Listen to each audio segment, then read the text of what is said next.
What's up? It's your BibaGirrrl again, and it's been about a week since I saw you last. I'm trying to do a new video every Friday, and this time I've got a whole bunch of different things I want to discuss, from makeup to entertainment to fashion things to body image. And last week I I didn't realize that the print was so small on the new Avon lipsticks, and everybody had a good laugh when I was reading it, and it said "Made in Mexico."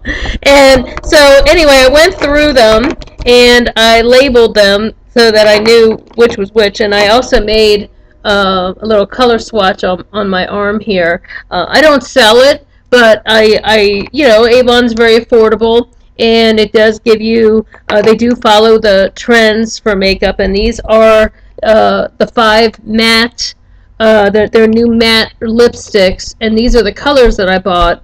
And I like these shades just because these are it seems to me the most popular, although everybody's got their own taste, but especially, and the most flexible in terms of what you can do, layering as well as making darker with liner, and being creative, putting different things over them or blending. So I'm going to go down with the colors here. It's Ravishing Rose. This is what I had on last week in the video. Then they have one that's called Adoring Love, and I like it because it's sort of in between. This is the Ravishing Rose is almost very much like a blue-red, and the Adoring Love is like a little softer. It's a little more muted version of the Ravishing Rose. It's almost like you took the Ravishing Rose and added a little bit of nude to it. So there's that, and then the Electric Pink, which is what I have on right now, is the Electric Pink, and I like it because it's kind of almost like a lavender as well as a pink. So depending on what shade of lip liner you have, it'll go with that. If you have on, let's say, a darker maroon liner around the edge, or even more of a pale pink, it can sort of sway in either direction, so it can go with different clothes that you might have on. So then they have one that's called Pure Pink, but it's also very muted. It does not look like a pinky pink. It's more of a soft, I would call it almost, it's got like a touch of coral as well as a touch of pink and a little bit more of like a pinky nude.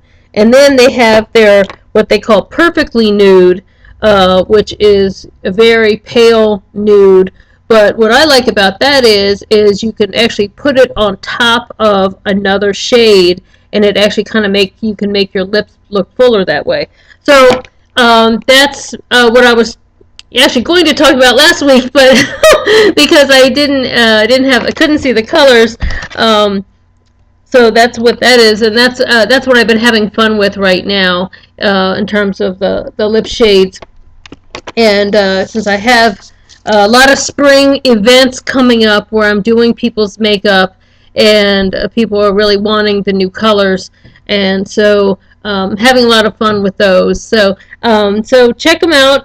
You can go on, I guess, Avon's website, and I prefer to find, like, look up. You can just order directly from the website, but then their reps have their own personal pages, and I always like to help out, even though they work for the company, but they're still independent business people. So it's a way to help out. There's probably, there's a lot of people doing it on the side, or to augment income, or sometimes it's their only source of income. So even though you think, oh, they're working for a company and whatever, but they're still independent salespeople, and they need to make trying to make their money. So ordering from companies like Avon or Mary Kay, or there's a new one called Unique, and those kinds of things.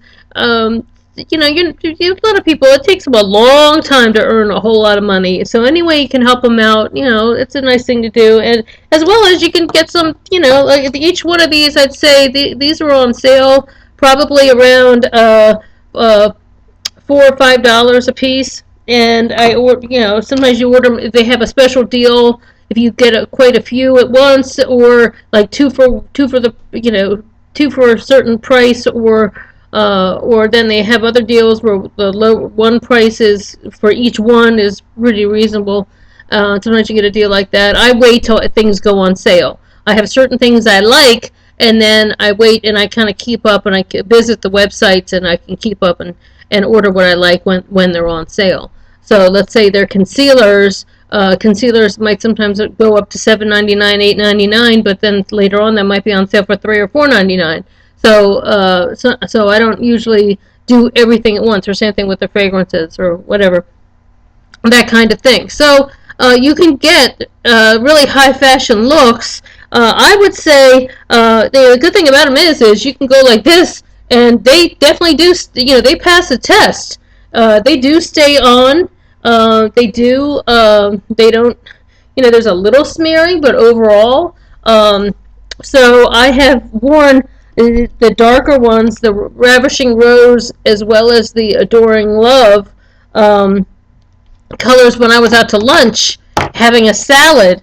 And that's usually the test if your lipstick does not stay on well, is if you have a salad with salad dressing and the whole 9 yards. And it stayed on pretty well. So there's that. And so another thing I want to talk about is here's something happened to me recently. For the longest time, I was the kind of person who was afraid to speak up. When I was much younger, and I'm talking about, like, say, elementary school, junior high, high school, I was talkative around my friends, but I was very shy, say, if I was trying to apply for a job, or I was very shy in speaking up at a restaurant if there was something wrong with my food, or I was very shy, even with, say, going to 7-Eleven and buying a candy bar or something. I was very shy. I was afraid to do those things by myself. I had a lot of self-confidence issues, and I was very self-conscious, and I had a lot of issues. But over time, as time went on, I got more comfortable with myself, and I also spent time with some very confident women who taught me how to speak up more and not be afraid. And sometimes you have to be, especially if you're with a quiet person who doesn't speak up.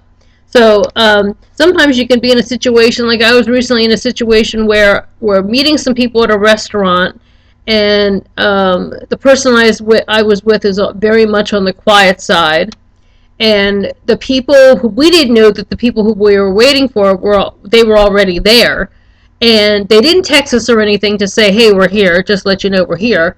It was their first time going there, so we thought, well, so we get there and we don't see them, and we're waiting 5-10 minutes and thinking, okay, so I asked the person I'm with, hey, can you send them a text?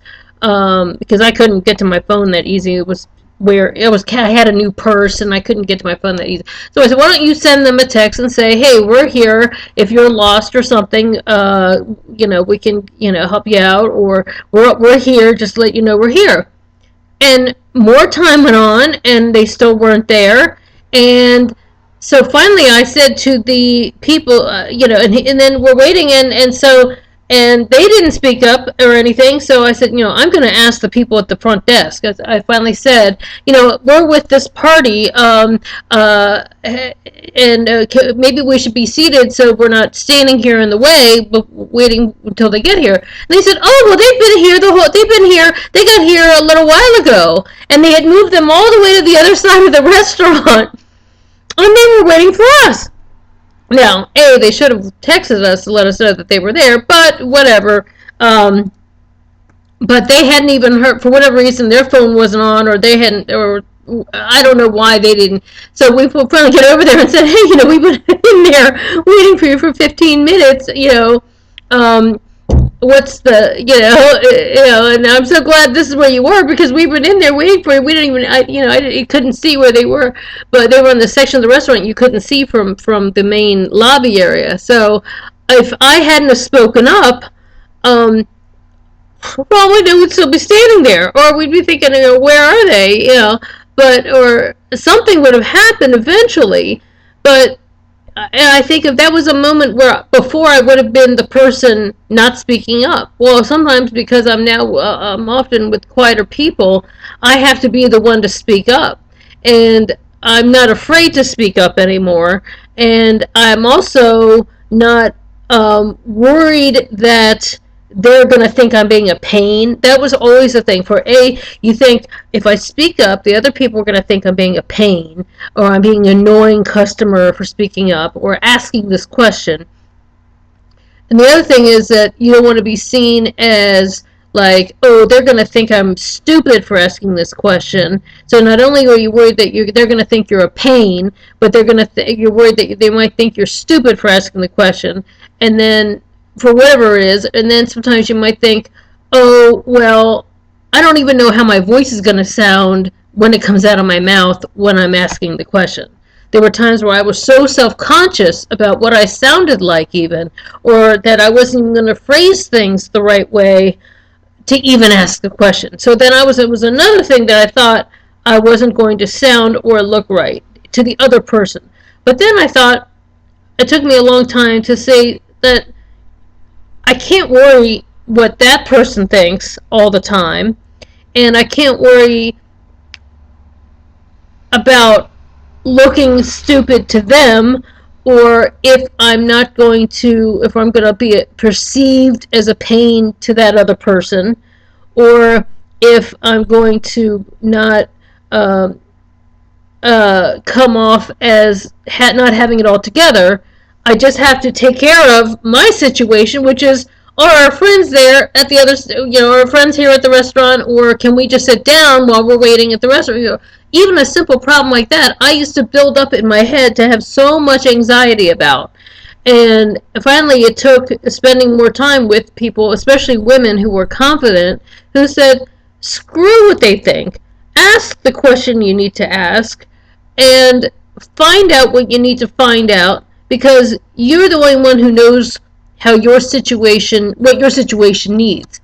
And whether it's a simple thing like that, like it's at a restaurant, it's like a whatever, but that whatever can be a big deal if it was, something like an important dinner or a job interview or meeting somebody important, or a much more important situation, or if it's a bigger deal in general.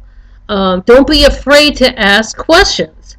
And that was something that because I just went through it this week, and I thought to myself how I used to be more afraid to even go and approach the person. Now, of course, now that I'm older, because often the people who are like the host or hostess at a restaurant, or even waiters at restaurants, are usually much younger than me. And now that I'm older, I think age can help, because age sort of gives you a little bit more confidence to say, well, I've been through these experiences and I've gotten through those experiences okay.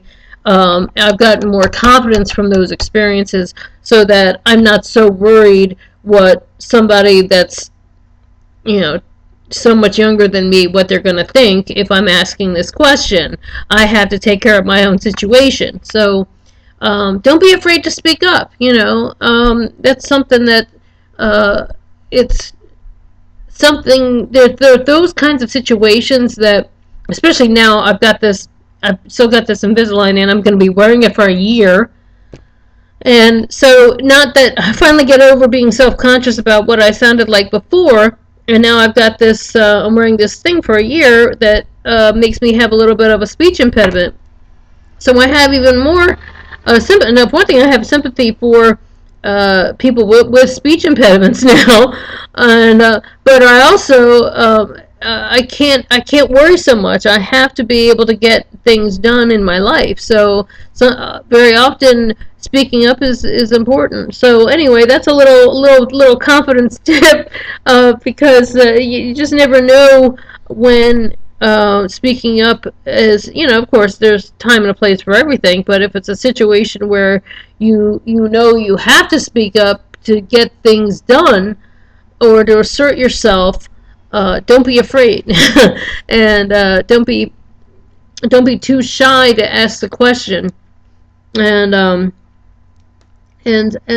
so you'll see that it will make a difference. Even, like, here's another example. I had never ever heard, growing up, I had never ever heard, and here's another restaurant thing where I had never known of people, like if we went to a restaurant and they seated us at a table, wasn't until I was like maybe my early 20s did I see a friend who'd say, oh no, I don't like that table. Can you seat us over here? And especially if it was, let's say, you didn't want to be in a more crowded section, or a table was loud, or it was too close to the kitchen, so it kind of smelled, or whatever. And you got, or sometimes it's a booth and you don't like prefer to, whatever it was. I had never ever seen that before. I know that sounds crazy, but I did not, until I was hanging out with this friend. I had never seen anyone do that before. And for a long time I thought, oh, God, she's just a pain. She's high maintenance. She's this, she's that. But there have been times where I go to a restaurant and I can say, okay, I'm with this group of people. I think this table would be a better fit for us, whatever. And now I'll say it. Now, there are many times where I could say it, but I don't, because I'm like, that's life, But then there are plenty of times where I'm like, hey, it's worthwhile to speak up and say, can we go here instead? And so that is just another example.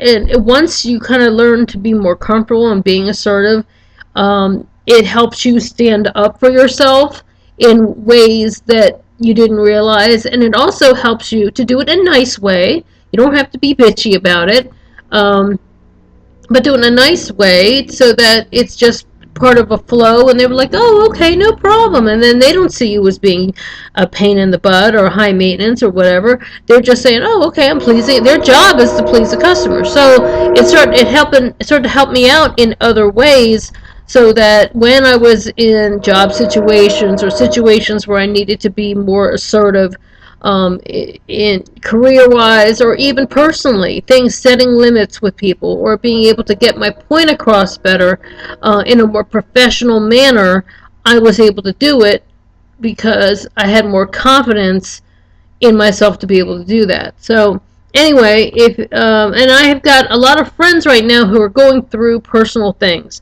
Now, I've been very lucky from day one in my life. I knew I loved beauty. I knew I loved the fashion business. I knew I loved, I loved music. I had things that brought me joy. Even if when I didn't even work in those fields, I just could look through a magazine and it would lift me up. I could listen to songs I listened to on the radio, or back then it was radio or tapes or CDs, or over the years it can be on any format. Listening to my music is what helped me and brought me joy, or it inspired me, or a fun song to get me up dancing, to get me out of a mental rut, or a sad song, or just some songs to chill. And I had these things as escapes when I was going through a lot of stress when I was very young. Then later, when I worked in the field, it was helpful because my career is what I enjoy. So I had a lot of good satisfaction, but I still had times where personally, my personal life was often messed up when I had a great job, and then there were times where, or personally, my personal life was pretty good, but I wasn't happy with my job or my career situation. It never was perfect. It was rare if I had my relationship was going great and I had a great job. It really didn't work out that way. So there was always something that kind of had me a little uneven. And but over time, when I learned to make better choices, or say, I'm not going to put up with this type of situation, or whether it was personally, whether it was professionally, as time went on. So unfortunately, sometimes life still throws us curves, and unexpected things like illnesses and or family members that are difficult to deal with, or a death of a pet, or a cancer. There's so many things that I have. So many friends right now who are going through things, and I'm very lucky right now because I'm in a window of time where of today, I can just speak for today. Today, I'm blessed, I'm healthy, my husband's healthy, his job's okay, my career's okay, things are reasonably okay. but there have been times where it seemed like everybody else's life was perfect and my life was really crummy, or for whatever reason things were crummy, and it seemed like everything crummy was happening to me. And so I'm like in a window of time where, thank God, I don't know about tomorrow, but I know today things are okay. And there's a lot of things going on with people I know. So if you're going through something and you're having a hard time, know that you're not alone and that you will get through it, and do things to make yourself happy while you're going through it. Take some time, do some things to make yourself, whether it's like an hour, listen to music to chill yourself out, take some deep breaths, have some fun, playtime. If you have kids around, play with your kids, do some fun things, change your hair color, play with some makeup, play with some art things, go out, play with some sports, do some things. Even if it's 1 hour a week if you have time, or half hour at night, or even 10 minutes at the end of a day, or 10 minutes at the beginning of the day. Watch some funny YouTube video, whatever it is. For me, I watch Fallon every morning. I DVR it at night and I watch it in the morning. That's sort of like fun jokes. It's a great way to start the day with jokes and humor. And I love his humor, and the show's great and it's positive. So when he takes a week off, like last week he was off, and it was kind of hard because in the morning I only had some other stuff to watch, but it really helped to start the day just laughing and having some fun, and it feels like you're at a little bit of a fun party, and then you can start the day like, hey, I was at a cool party, and I know that sounds crazy, but then not only do I have that kind of little thing that makes me happy, but like if I'll put on dance music or whatever, it sort of makes me feel, or I'll play it really loud while I'm in the shower. Like if I'm having a really tough time getting motivated, and I'll put on some dance music, it'll be like, it makes me feel like, yeah, I'm getting ready to go to a club, and it makes me, I feel like, I'm ready to go, and I'm getting ready to go, and I'm more pumped up. So even if it's something something I really don't want to do, listen to that music, and so whatever it is that helps motivate you to move forward, and to, as well as give you some joy, have a little bit of break from whatever stress you're going through. I just want to give you that piece of advice. So another thing is that what I'm excited about, there's a new Tim Burton movie coming out that looks really cool. Not in addition to, I think they just put out a new Alice in Wonderland. They did the Alice in Wonderland, doing Alice Through the Looking Glass with Johnny Depp, and they're reviving all the same characters like Helena Bonham Carter as the Queen and all that. That looks really cool. And there's also another one. It's called Mrs. Pellegrin's Home for Peculiar Children. And I'll try saying that when you got a fizzle line. But that movie looks really cool.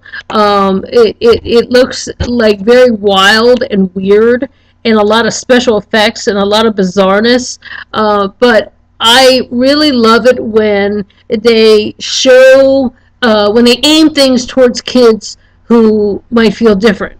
Because there's a lot of kids out there, even the popular ones, even if they don't seem like it, who inside they might feel different. I think the popular kids just know how to act to be able to fit. They're acting even harder to fit in and to maintain a certain image. And but even those kids, everybody's an individual. But then for all of us like me who sat at the geek table and who didn't fit in and who were made to feel that there was something wrong with them for being different, whether it was if you looked different or if you felt different or you were had some issues or whatever it was, physicality, mentally, whatever it was. At least when I was growing up, there wasn't anything out there that I related to and feeling different. I had certain comedians, and I had Robin Williams, and I had a few other people who Robin Williams' humor hit me closer because he was different, and he was kind of like almost like this thing that everyone just discovered, like, wow, he's so different, he's so unusual. And but for the most part, I had very few role models growing up. I didn't have people that I could say, oh, I can relate to this person or that person, or I think this person's cool. I had people that, of course, you had people crushes on people, or I had certain people that I thought were really great, but they weren't people that, like, let's say Brooke Shields. She was really beautiful and she's my age, but she was tall and thin and she was a model. She wasn't someone I could say, oh wow, she's like me. In some ways she was like me, but only because we were the same age and our birthdays are both in May. But her life was almost like a fantasy dream compared to me. But what I like is when there's more things aimed at kids who are different. So from what preview I saw of this Tim Burton movie, that it's all about, it's called Best Pellegrin Home for Peculiar Children. It's all about kids who are different, and it's a place where all these kids who are really weird and have all these special things, they're all together. And I kind of like seeing that, as well as, that's something I sort of miss about Glee not being on the air, because Glee was, a lot of people in a lot of schools, those who sing in the chorus or show choir, they're not the popular kids. Sometimes they are, sometimes they're but they're not popular because of that. They're popular because they're jocks, or they're cheerleaders or whatever. But often you get a lot of kids who don't fit in other ways, and they join that and they're able to shine because the music gives them an outlet, and then suddenly their spark is ignited, and then people notice that they're talented. Hey, that guy was really cute when he was on stage. I didn't realize he could dance, or that kind of thing. Or I didn't know he could sing. Wow, I didn't know she could sing. Wow, she looks really great on stage. Wow, I didn't know she was that pretty. Because their talent is showing it, and it suddenly makes them shine. And so having an outward talent like that helps in school too. But there are times where, like me, my talent was art. And unless I was hanging out with a bunch of artists, there were times where art is a very you can be, when you're doing it, you can be, a lot of times you're alone. And often we're happy to be alone, or we're just with a few other artists, and or hanging out with other people who are weird in our own way, who get each other, And musicians are like that, and scientists are like that, and so those who are just really good at kind of like the general stuff in school, sometimes it's harder to find those specific groups where where you can find like your niche. And so anyway, I kind of like seeing things like that, where you see kids that have these talents. And I guess Harry Potter in a way sort of did that, although I never really got into Harry. I'm probably one of the few who never was into Harry Potter. But I guess Harry Potter, in a way, sort of was like that, because of all these kids with special talents and magical powers and different things, as well as I would say X-Men, in a way, sort of is that way, because they're people. The mutants are a little different, so that's celebrating people who are different. Anything where people who are a little different and they don't fit in, I can relate to, because I'm still not everybody's I'm still not everybody's cup of tea.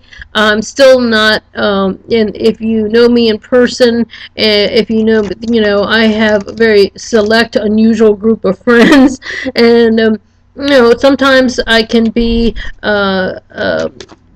just different in my own way, and different views and different things. So part of when I started doing these videos was just a way to kind of meet other people who are kind of feeling it the same way on things as I do. And so if you like my stuff, as I always say, comment, share, let your friends know about me, hit thumbs up when it's on YouTube. I post this on my Facebook page, as well as now I'm starting to be more regular at posting this on my YouTube. And don't be afraid to leave me a comment, or talk. Let me know what you think. I've been trying to be better about being more, less, I don't know how to say it, worried less about how I come across on video. And I used to worry a lot about it, and I'm trying not to worry as much. Um, Another thing I want to bring up is the body issues. There's been, after last week when I was talking, there was this whole thing about, Kim Kardashian being naked, and then more people were coming out online talking about things. Model Cara Delevingne was saying that she was body shamed as a model and made to feel that during the time she was modeling, it made her feel that she was very self-conscious about everything, and she's actually taking a break from modeling. And also the actress Zendaya. Apparently people were talking about her weight being so slender and making her feel bad about being so slender. Or she may have been saying something like, let's celebrate everybody's shape, and then someone's like, well, who are you to celebrate people's shape when you're so skinny, da da da. And then she was saying, stop shaming everybody. Don't fat shame people. Don't shame me because I'm slender. And that's basically what I was saying last week about there's a lot of people, some of these young girls, they are tall, and at that point, and they're, thank God for, good luck for them that they have a metabolism to be that slender, but they, just because they look like that and their image is that, they're trying to work in the field where they're getting criticized a lot too.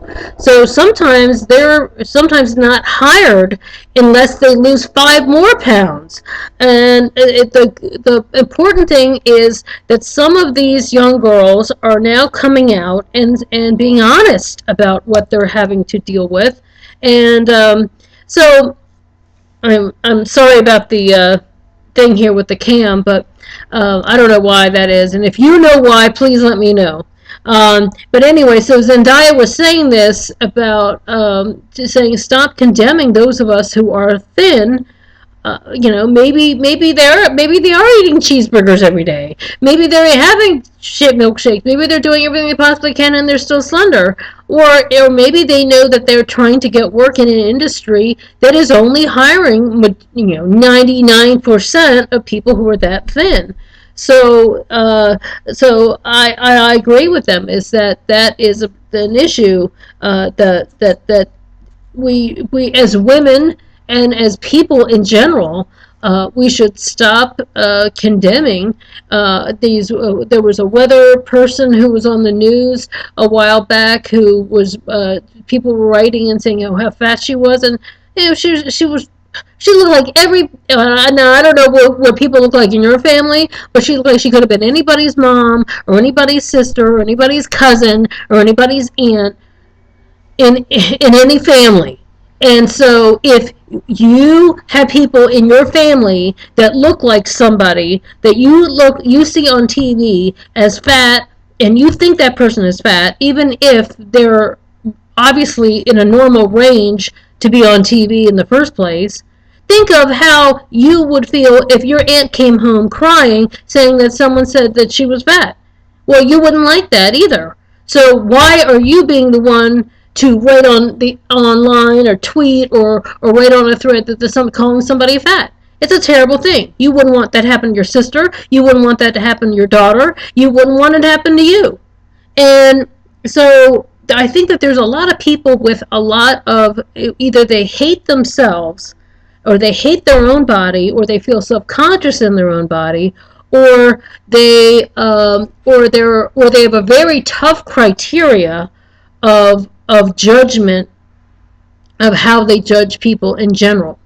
So if they're thin and they're working out and they're only eating under 800 calories a day, they feel that, well, what's wrong with you that you're not doing all the things that I'm doing to be thin and perfect? And I guarantee, even if that person is that thin and doing all that, I guarantee not every aspect of their life is perfect.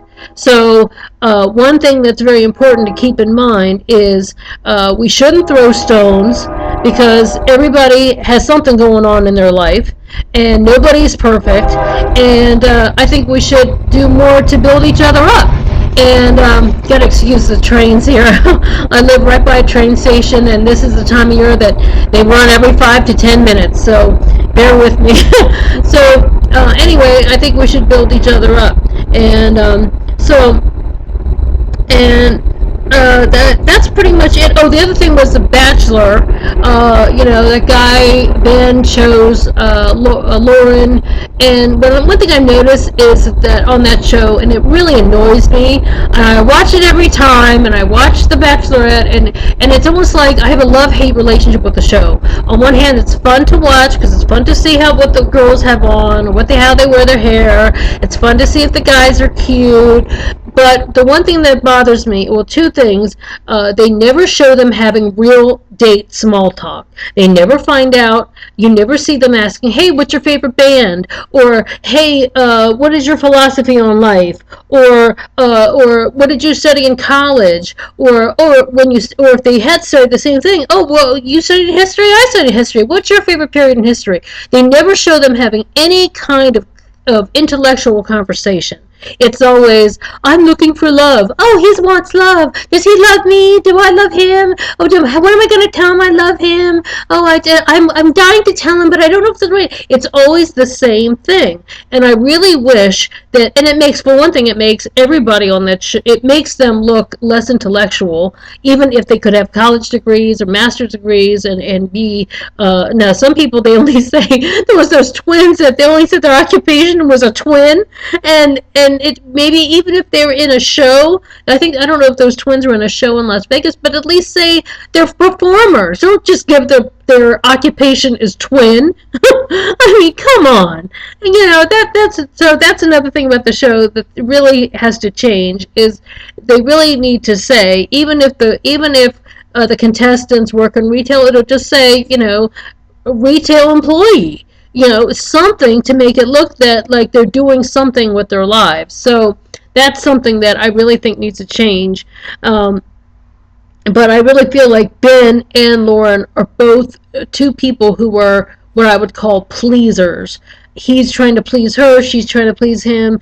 And one thing I've noticed, and this is, they've had 2 sets of couples on from The Bachelor and Bachelorette that go on that marriage, what is that marriage boot camp, and they and both sets of couples from that show, and it's the same thing, preppy, girl next door, guy next door, and it's always a couple that they're very pleasers, and they're not willing to get down and really talk. It takes them like 5 or 6 episodes to finally get them to open up about what their real feelings are and their problems in their marriage or their relationship. So one thing I've noticed is that's something that when they cast that show, that they have a tendency to find people who are more that way, so that it makes for good TV. Let's put it this way, it makes for less controversial TV, because they come off as very sweet and very kind, and that way people root for them, unless they cast a villain like, say, the Olivia in the past season, where they seem very conniving or whatever. It's always good people and then 1 or 2 villains, as opposed to, and they were giving the girl, and I can't remember her name, but they were calling her complicated. Well, I'm sure a lot of those people are complicated.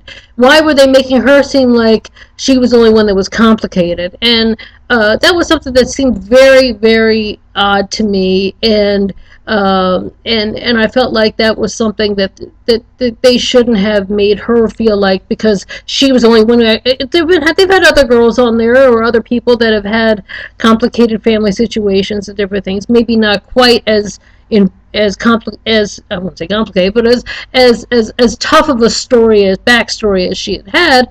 But there are a lot of people that have had stories, but they didn't dwell on them as much. And I really feel that she was made to feel like that was why she wasn't being picked, as opposed to what they didn't want to do was talk about.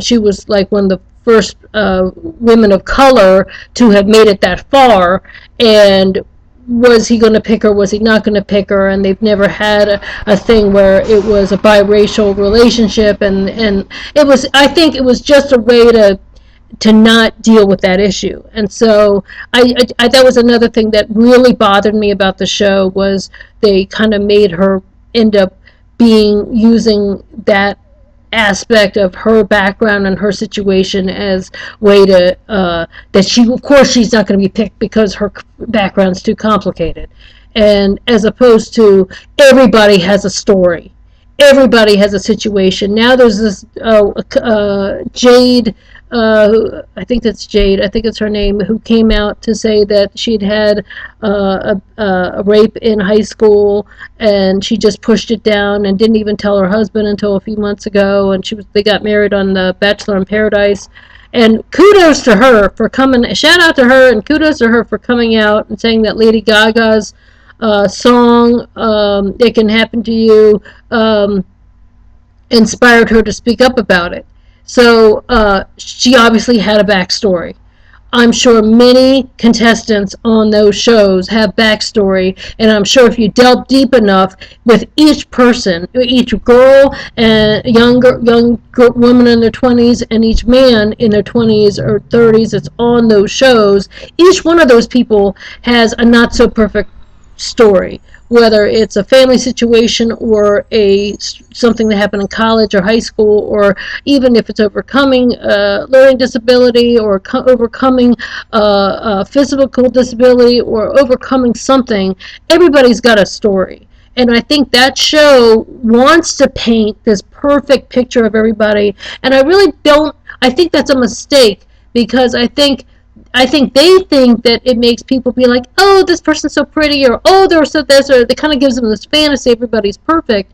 But I think if they actually showed more honesty of each person's backstory and each person's situation, it might be a little, actually would make it more relatable, and would make people come off as seeming more intelligent and less like a formula that everybody has to follow every time, every season. And so anyway, that's my thought on The Bachelor. And so anyway, I hope my tips help you out. If you have any makeup questions too, don't hesitate to leave a comment. If you comment on something I've talked about, please, I want to get a dialogue going. And if you have any ideas of subjects you want me to talk about, please let me know. Hit a thumbs up if you like what I have to say, and please share it with your friends. So I hope you have a great weekend, and take care. Thanks. Bye.